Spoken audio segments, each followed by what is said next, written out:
जय राम जय जय राम।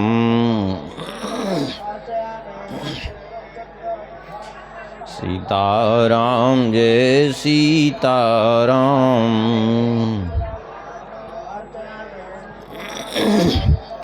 सीताराम जय सीताराम।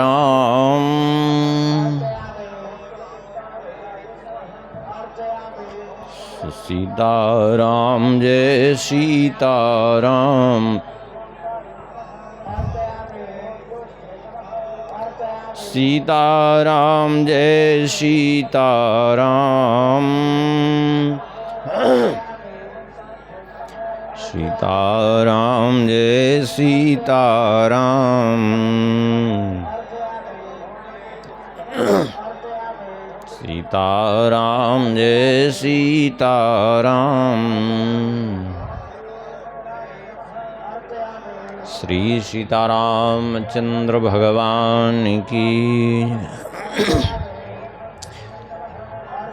श्री नाम महिमा के क्रम में पिछले प्रसंग में हम लोगों ने श्रवण किया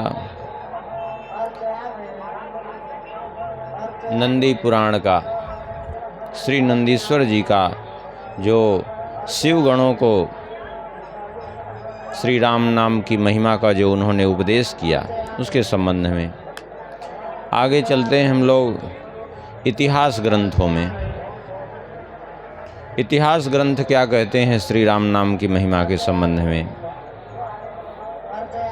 श्री राम कीर्तने नित्यम यस्य पुंसो न जायते सलोम पुलकम गात्रम स भवेत् पुलिसोपमः।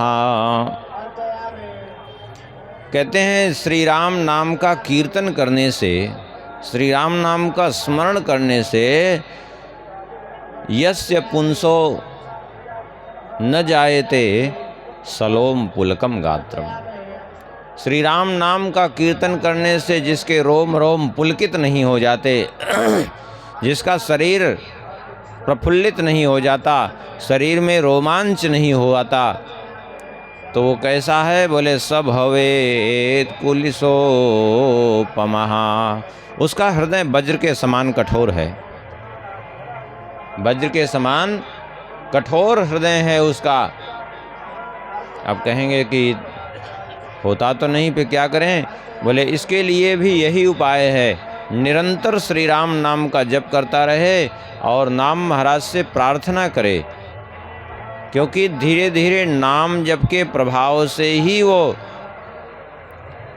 जो हृदय में कठोरता है वह कठोरता दूर होगी, उसमें कोमलता आएगी।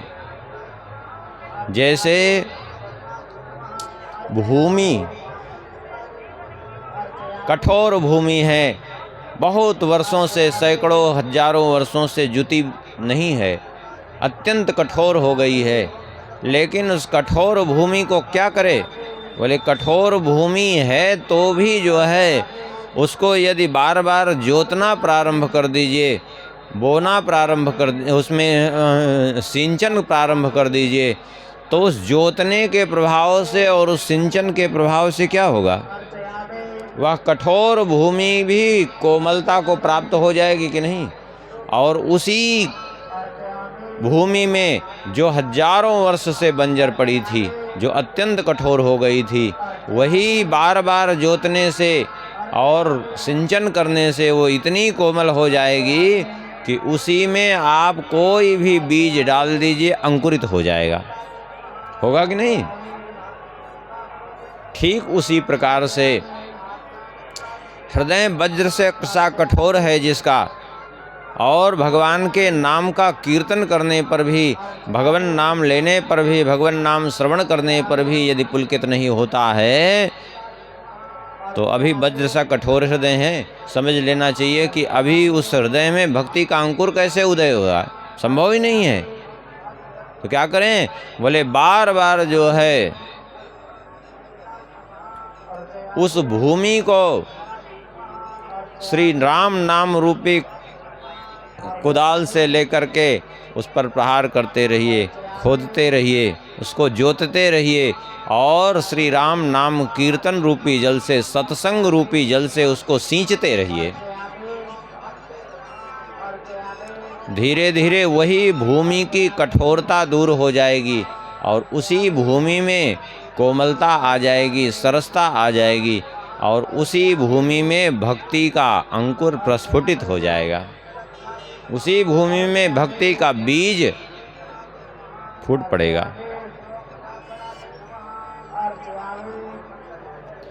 इसलिए कहते हैं राम नाम जपे ऐसाम अश्रुपातो भवे नहीं, तैव खर तुल्यास्तु यपूता पातकालयाः। क्यों नहीं हो रहा है ऐसा? कह रहे हैं इसलिए नहीं हो रहा है, राम नाम जपे ऐसाम अश्रुपातो भवे नहीं। श्री राम नाम जप करने के बाद भी अश्रुपात नहीं होता, हृदय पुलकित नहीं होता, गदगद नहीं होता, रोमांचित नहीं होता। क्यों? इसलिए कि हमारे पाप प्रबल हैं, हमारे जीवन में अपावनता भरी हुई है। पाप की प्रबलता के कारण ये नहीं हो पा रहा है। तो क्या करें? बोले यह पाप भी श्री राम नाम के प्रभाव से ही दूर होगा। जब तक ऐसा नहीं हो रहा है, श्री राम नाम में प्रीति नहीं जग रही है, उसको सुनकर के हृदय गदगद नहीं हो रहा है, तब तक समझ लीजिए तैव खर तुल्यास्य, तब तक हम इंसान भी नहीं अभी बने हैं, तब तक एक गधे के समान हैं। अब कहेंगे गधे के समान क्यों हैं?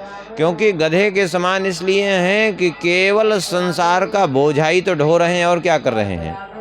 भाई जैसे गधा है, गधे के ऊपर आप लाद दीजिए बोझा, अब चाहे उसके ऊपर बबूल की लकड़ी लाद दीजिए, चाहे चंदन की लकड़ी लाद दीजिए, चाहे उसके ऊपर मिट्टी लाद दीजिए और चाहे उसके ऊपर बढ़िया जो है गेहूं चावल दाल लाद दीजिए, उसके लिए कोई फर्क नहीं। क्यों? क्योंकि वो गधा गधा ही है, वो किसी चीज़ के महत्व को नहीं जानता, उसका काम एक है भार ढोना। बस यही दशा तो हमारी है, केवल संसार का भार ढो रहे हैं, घर गृहस्थी का भार ढो रहे हैं, इस शरीर का भी भार ढो रहे हैं। जीवन हमारा जा कहाँ रहा है? विचार करें, हमारा जीवन कहाँ जा रहा है? जीवन केवल जो है शरीर निर्वाह में जा रहा है। तो शरीर का भार ही तो ढो रहे हैं, संसार का भार ही तो ढो रहे हैं, और क्या कर रहे हैं हम? उस जीवन निर्वाह के लिए ही सारे उद्यम करते हैं, भगवान के लिए कोई उद्यम नहीं।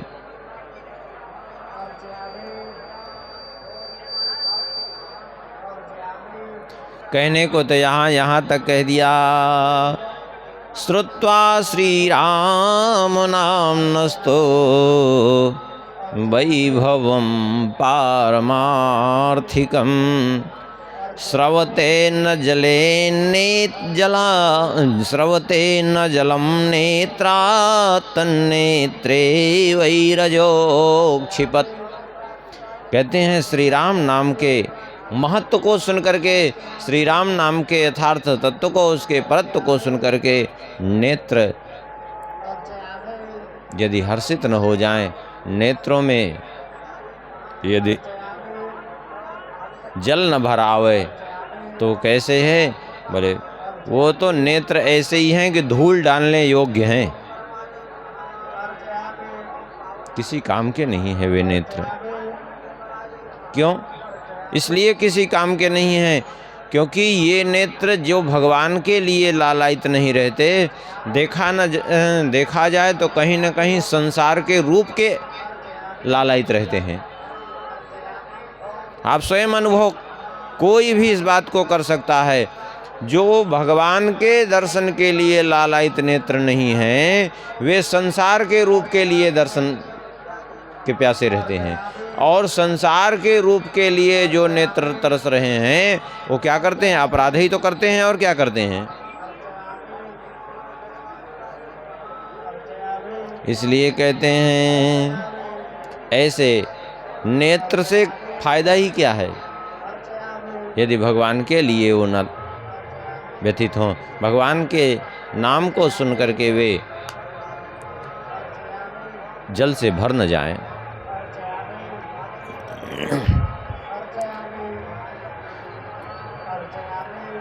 एक बार श्री पुष्कल मुनि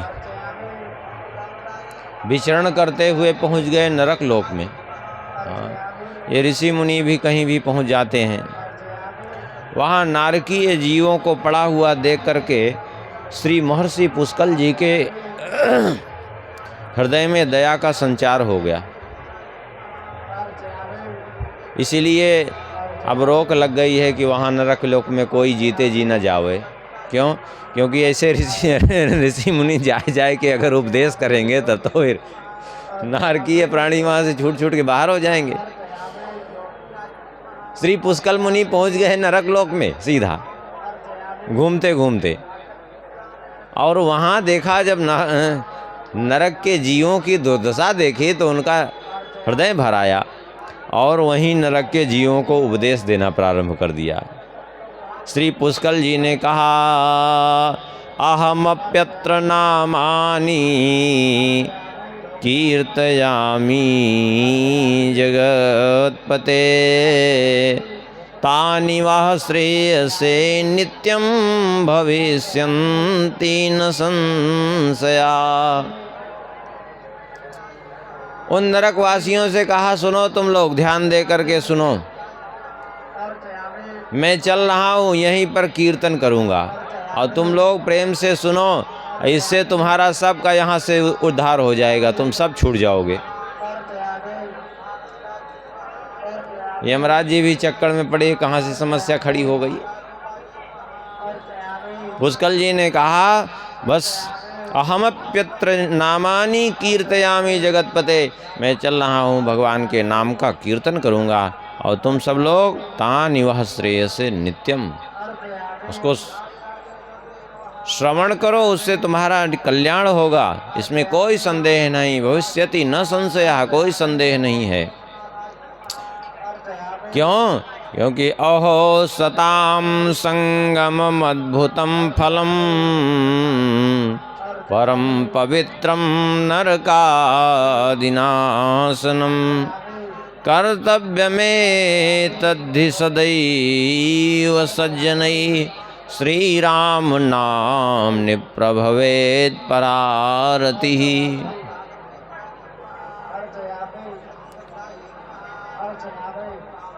सत्पुरुषों का संग कैसा होता है? अद्भुत फल प्रदान करने वाला, जो नारकीय प्राणियों को भी जो है कृपा करके वहाँ से बचा लेता है। नारकीय प्राणियों पर भी कृपा करने के लिए कहीं भी पहुँच जाते हैं महापुरुष।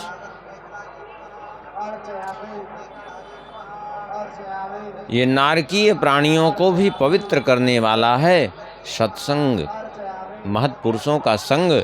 कर्तव्य में तद्धि सदैव सज्जनैः। इसलिए क्या करो? बोले इसलिए सब लोग एक ही काम करो, सदा सत्पुरुषों का संग करो और श्री राम नाम ने ही प्रभवेत परारतिः, और श्री राम नाम में प्रीति करो। यही एकमात्र जीवन का उद्देश्य है, जीवन सफल हो जाएगा। महत्पुरुषों का संग करो और श्री राम नाम में प्रीति रखो, फिर कभी नरक में तो जाना ही नहीं पड़ेगा। भगवान के परम धाम के सहज में अधिकारी हो जाओगे।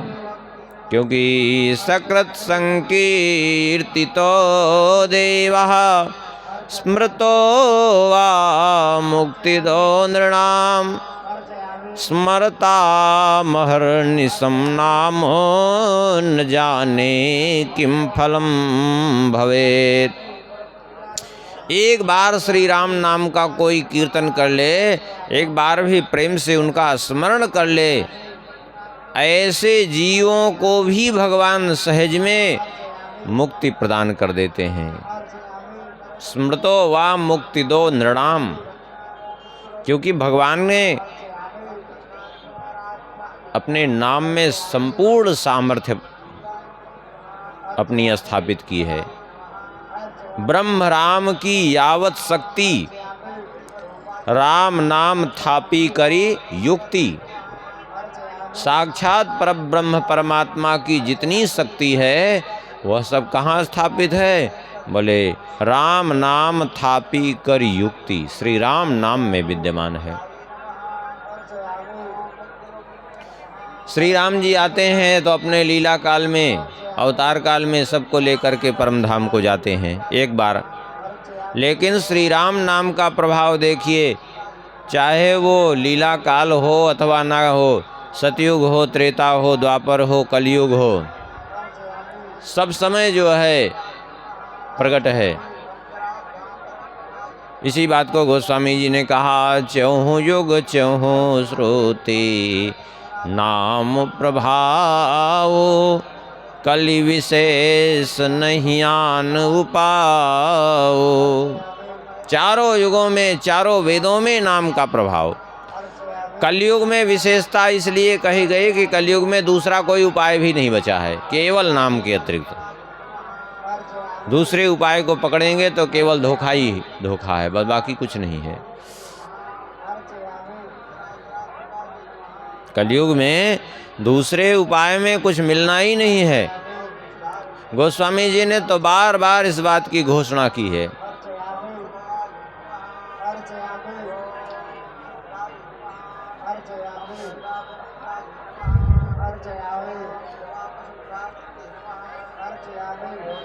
गोस्वामी जी बने पत्रिका के एक अपने पद में कहते हैं, राम राम राम जी है, जो लो तू न जपी है, तो लो तू कहूँ जाए, तीनों ताप तपी है। जब तक श्री राम नाम का जप नहीं करोगे तब तक कहीं चले जाओ, त्रिताप से मुक्त नहीं हो सकते। तो लो तो कहूँ जाए, तीनों ताप तपी है। सुर सरि तीर बिन नीर दुख पाई है, सुर तरु तर तो है दारिद सताई है। श्री राम नाम से विमुख रहोगे तो गंगा जी के तट पर भी प्यासे मर जाओगे। श्री राम नाम से विमुख रहोगे तो कल्प वृक्ष के नीचे भी दरिद्रता दूर नहीं होगी तुम्हारी। जागत बागत सपने न सुख सोई है, जन्म जन्म जुग जुग जग रोई है। सोते हुए जागते हुए किसी भी अवस्था में तुम्हारा दुख पीछा छोड़ने वाला नहीं है, पक्की बात है। जब तक श्री राम नाम का आश्रय नहीं लोगे, जन्म जन्मांतर तक दुख के चक्र में भटकते रहोगे जब तक श्री राम नाम का आश्रय नहीं लोगे, पक्की बात है, इसमें कोई संदेह नहीं है। यहाँ तक कि कदाचित छूटने का प्रयास भी करोगे तो क्या दशा होगी? गोस्वामी जी कहते हैं, छूटी वे के जतन विशेष बांधे जाएगो, छूटी वे के जतन विशेष बांधे जाएगो। हुए हैं दुख हुए हैं विष भोजन, जो सुधा सानी खाएगो। छूटने का प्रयास करोगे तो और बंधते जाओगे। यदि अमृत सान करके भी भोजन करोगे, यदि भगवान के नाम से विमुख हो तो वह अमृत भी विष के समान तुम्हें काम करेगा। हाँ, बड़ा से बड़ा जो है सौभाग्य दुर्भाग्य में बदल जाएगा, बड़े से बड़ी उपलब्धि ही तुम्हारे विनाश का कारण बन जाएगी यदि भगवत नाम से विमुख हो। देखिए, होलिका को वरदान था अग्नि में नहीं जलेगी, अब वो जल करके खाक हो गई। और प्रहलाद जी को वरदान नहीं था, फिर भी कुछ नहीं हुआ। सोना जो है अग्नि में जलने के बाद निखर उठता है। सोना अग्नि में तपने से उसमें निखार आता है और वो सोने की लंका पिघल करके बहने लगी और हनुमान जी को देखिए तो एक रोम भी नहीं जला। आप बताइए क्यों? क्योंकि नाम से विमुख हैं वहाँ सब, और हनुमान जी नाम के आश्रित हैं। इसलिए गोस्वामी जी तो एक बात घोषणा करके कहते हैं, तुलसी त्रिलोक माह मुझ जैसे दीन को, राम नाम ही की गति जैसे जलमीन को। तुलसी तिलोक माहा मुझ जैसे दीन को, राम नाम ही की गति जैसे जलमीन को। इसलिए एकमात्र श्री राम नाम का आश्रय ले लो, सारे आश्रयों से उपरत होकर के, क्योंकि और कहीं भी भटकने का प्रयास करोगे तो हाथ कुछ लगने वाला नहीं है। अरे और तो और स्वयं भगवान के सामने भी उनका नाम ही काम करता है। श्री राम जी वहीं थे, लेकिन श्री राम जी के सामने महत्व किसका प्रकट हुआ? बोले नाम का। कैसे? बोले श्री राम जी के नाम के प्रभाव से पत्थर तैरे हैं। राम राम लिख करके डालते थे पत्थर और तैरते थे। वो कोई पत्थर का गुण नहीं था। बहुत लोग कह देते हैं कि उधर के पत्थर ऐसे थे जो तैर गए, ये बेमतलब की बात है। बहुत लोग ये मान लेते हैं कि चलो नल नील को वरदान था, ठीक है मानते हैं, वो भी एक बहाना ही मात्र है, वो भी उसमें उनका कोई गुण नहीं था। अब कोई ये कहे समुद्र सहायता करे, समुद्र क्या पत्थर को तैराएगा? कुछ नहीं, वो तो खुद डुबाने वाला है। गोस्वामी जी ने तीनों का ही खंडन किया है। फिर कैसे तैरे? बोले श्री रघुवीर प्रताप ते सिंधु तरे पाषाण। ये किसी उसका वो नहीं था, समुद्र पर पत्थर तैरे, ये कोई समुद्र का गुण नहीं। गोस्वामी जी ने कहा महिमा यह ना जलधि कैवर्णी, ये सागर की महिमा नहीं है। और पाहन गुण ना, ये पत्थर का भी गुण नहीं है। और कपिन कै करनी, बांदरों का भी कोई इसमें प्रभाव नहीं है। फिर कैसे तैरे? बोले श्री रघुवीर प्रताप ते सिंधु तरे पाषाण, श्री राम जी के नाम के प्रभाव से तैरे। इस बात को सभी ने स्वीकार किया है कि श्री राम जी के नाम के प्रभाव से ही पत्थर तैरे। सभी ग्रंथों में एक बात कहते हैं, श्री राम नाम के प्रभाव से पत्थर तैरे।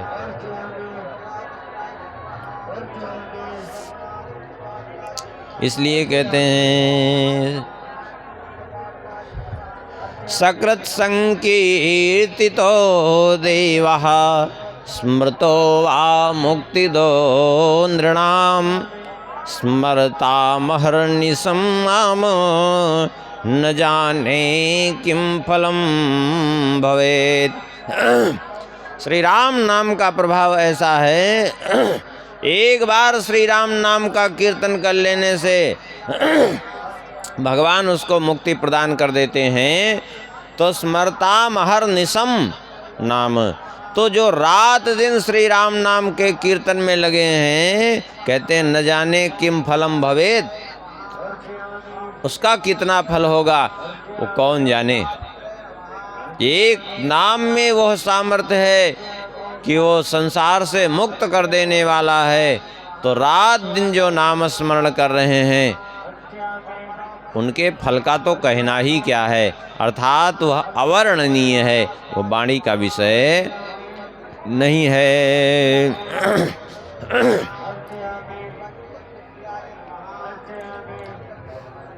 कहते हैं कृतज्ञानां शिरोरत्नम राम नाम परात् परम कथम न द्रवते श्रुत्वा स्वनामाह्वानमोत्तमम्।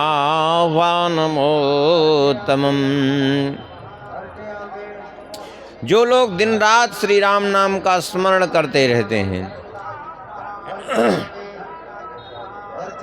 दिन रात श्री राम नाम स्मरण में जो लगे रहते हैं, भगवान उनको क्या फल देते हैं? कहते हैं पुष्कल जी कि मैं उसको नहीं जानता हूँ। कितना फल देते हैं वो मैं नहीं कह सकता हूँ। क्यों? क्योंकि जिसका कुछ पता नहीं है। भगवान नाम महाराज क्या कृपा करके दे देंगे, किसको निहाल कर देंगे, कितना दे देंगे, ये कोई उनके अपने स्वाभाविक विषय की बात है। वो जीव कैसे समझ सकता है, चाहे जितना समर्थ हो। कहते हैं श्री राम नाम महाराज के नाम को सुन करके आखिर कथम न द्रवते श्रुत्वा स्वनाम आह्वानमुत्तमम, भगवान के सुंदर उत्तम नाम को सुन करके हृदय कैसे द्रवीभूत नहीं होता। किमत्र हाहाकारेण युष्माकमधुना ध्रुवं स्मरध्वं राम नामाख्यं मंत्रं दुःखापहारकम्। श्री पुष्कल जी ने उन नरकवासियों से कहा, अरे तुम लोग क्यों व्यर्थ में हाहाकार कर रहे हो? हाय हाय चिल्लाने से अच्छा राम राम चिल्लाओ। देखो फिर जो तुम हाय हाय कह रहे हो, अरे हाय में कितने अक्षर हैं? हाय और राम में कितने अक्षर हैं? राम। तो हाय हाय करने से अच्छा राम राम करो। ये तो सारी समस्या ही तुम्हारी दूर हो जाएगी। आजकल भी बड़ी विचित्र लीला चल रही है। पहले समाज में था, लोग एक दूसरे से मिलते तो भैया राम राम करते। अब आजकल हाय। अरे हाय का मतलब क्या होता है? हाय कौन सी मुसीबत पड़ी है? हाय मुसीबत ही पड़ी है। जब हाय हल्लो करेंगे तो मुसीबत नहीं आएगी तो क्या आएगी? ये बड़ी बीमारी चल रही है। हाय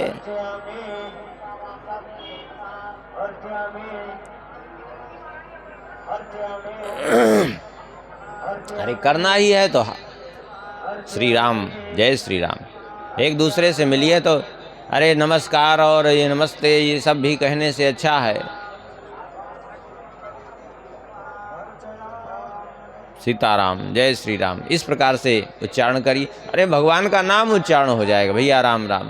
बस कितना बढ़िया जो है हमारी भारतीय परंपरा है।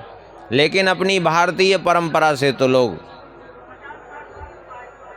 विमुख होते जा रहे हैं। और विमुख होकर के पाश्चात्य सभ्यता के पीछे, जो सभ्यता नहीं है, सभ्यता के नाम पे असभ्यता, उसके पीछे लोग भाग रहे हैं और इसीलिए दुखी हैं। और देखा जाए तो इसीलिए लोग मर मर करके प्रेत बन रहे हैं। आज मनुष्य की संख्या धीरे धीरे कम हो रही, प्रेतों की बड़ी विकट संख्या बढ़ रही है। बड़ी तेजी से जनसंख्या में इतनी वृद्धि हो रही है कि घर घर लोग परेशान हैं। समझ रहे हैं क्यों? क्योंकि मर करके वो कहाँ जा रहे हैं भाई? पुण्य कोई है नहीं कि स्वर्ग में जाएं, और पाप भी इतने ज़्यादा प्रबल हो चुके हैं कि अभी नरक में भी पहुँचने लायक हैं नहीं, वो प्रेत योनि में पहुँच जाते हैं। जलदान पिंडदान लुप्त हो रहा है तो वो प्रेत योनि में भटक जाते हैं। ऐसी दशा है। इसलिए जो है कहते हैं ये हाहाकार करने से अच्छा किमत्र हाहाकारेण युष्माक मधुना ध्रुवम्, तुम लोग जो व्यर्थ में हाहाकार कर रहे हो, हाय हाय कर रहे हो, उससे अच्छा राम राम करो, राम राम करो। फिर देखो श्री राम नाम का चमत्कार, ये सारा दुख अपने आप तुम्हारा दूर हो जाएगा। कालम करालमत्यंतम दृष्ट्वा स्वप्नमिदं जगत्, राम नाम जपात् क्षिप्रं जागृतिं याति निशितम्। कहते हैं अरे नरकवासियों, तुम लोग ये जो अत्यंत कालम करालम अत्यंतम, ये जो अत्यंत कराल काल है, इसको समझो तुम लोग। और दृष्टवा स्वप्नम इदम जगत, ये सारे संसार को स्वप्नवत मान लो। और क्या करो, बोले राम नाम जपात क्षिप्रम, श्री राम नाम का जप करो तो शीघ्र ही जागृतिम याति निश्चितम, शीघ्र ही तुम जागृत हो जाओगे, अपने स्वरूप को प्राप्त कर लोगे, अपने वास्तविकता को प्राप्त कर लोगे। क्योंकि श्री राम नाम से विमुख होने के कारण ही सारी समस्या है। राम नामनि सुधा धामनि कुतर्क निर्यावहम, समाश्रयन्ति ये पापास्ते महाराक्षसा धमा। कहते हैं राम नामनि सुधा धामनि कुतर्क निर्यावहम, श्री राम नाम अमृत स्वरूप है, इसके महिमा में किसी भी प्रकार का संदेह मत करो, इसके संबंध में किसी भी प्रकार का कुतर्क मत करो अपने मन में कि ऐसा कैसे हो सकता है। क्योंकि कुतर्क करोगे तो ही समस्या है। जो कुतर्क करते हैं वो कौन है, बोले वो मनुष्य नहीं है।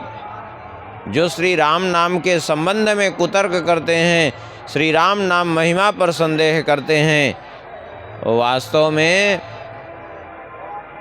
देखा जाए तो वो मनुष्य नहीं है, फिर क्या है, बोले वे राक्षस हैं, वे अधम हैं, राक्षस हैं। सा महते महाराक्षसा धमा, वे महान अधम राक्षस हैं। क्योंकि उनको राम नाम की महिमा समझ में नहीं आती। क्यों नहीं समझ में आती, बोले इसलिए नहीं समझ में आती कि प्रभाकरस्य संकासम सर्वलोकैक गोचरम, उलूका नेत्रहीनास्य नैव पश्यन्त दुर्भगा। सूर्यदेव उदय होते हैं, और जब सूर्यदेव उदय होते हैं तो वही सूर्यदेव संपूर्ण सृष्टि को प्रकाशित कर देते हैं। संपूर्ण सृष्टि उन्हीं सूर्यदेव के प्रकाश को पाकर के सब कुछ देखती है, लेकिन उन्हीं सूर्यदेव का प्रकाश उल्लू को अंधत्व प्रदान कर देता है। उल्लू को सूर्यदेव के उदय होते ही कुछ दिखाई ही नहीं पड़ता, फिर उसको कुछ सूझता ही नहीं है, अंधे के समान हो जाता है वो। अब वही सारी सृष्टि के लिए देखने वाला होता है। अब बताइए इसमें सूर्यदेव का क्या दोष है? सूर्यदेव का तो कोई दोष नहीं। ऐसे ही श्री राम नाम का प्रभाव तो संपूर्ण जगत में विख्यात है, नाना पुराण निगमागम सम्मतम सब में प्रकट है। लेकिन जो उल्लू जैसे अज्ञानी जीव हैं, इसलिए अज्ञानी जीव को मूर्ख को उल्लू कहते हैं। उल्लू माने अज्ञानी। उनको श्री राम नाम का प्रभाव इसलिए नहीं दिखता क्योंकि वही उनके लिए जो है ठीक विपरीत काम करता है, क्योंकि वो स्वीकार ही नहीं कर पाते, वो उल्लू के समान है। इसलिए